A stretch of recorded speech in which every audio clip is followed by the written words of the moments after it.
ये चेतन, कसा आहेस रे? तुला वाढदिवसाच्या मनापासून शुभेच्छा. खरं तर तुलाही माहिती आहे माझा फोनच आला असता तुला, पण आज परिस्थिती वेगळी आहे. असो, राष्ट्रवादी विचार आणि शिव शाहू फुले आंबेडकरांचा वारसा तू भाषणात नाही तर रोजच्या कामातून जपतोस, हेच तुझं मोठं बळ आहे. जसा तू हडपसरच्या विकासासाठी आजपर्यंत झटत आलास, तसाच पुढेही काम करत राहा आणि हा विकासाचा प्रवास असाच अखंड सुरू ठेव. पद असो किंवा नसो, लोकांशी नातं घट्ट ठेवून सातत्याने काम करणं हेच खरं राजकारण आहे आणि ते तू आज दाखवून दिलंस.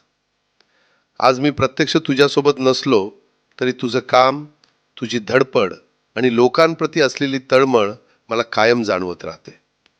लोकांच्या विश्वासावर उभं राहून त्यांच्या अडचणीत सोबत उभं राहणं हीच खरी ताकद आहे.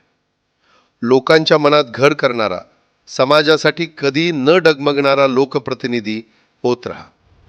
मी देहरूपाने नसतानाही तुझ्या प्रत्येक लोकाभिमुख कामातून माझ्या आठवणी जपल्या जात राहतील, एवढीच इच्छा. असाच ठाम राहा, लोकांसाठी लढत राहा. पुन्हा एकदा wish you many many happy returns of the day. तुझाच दादा.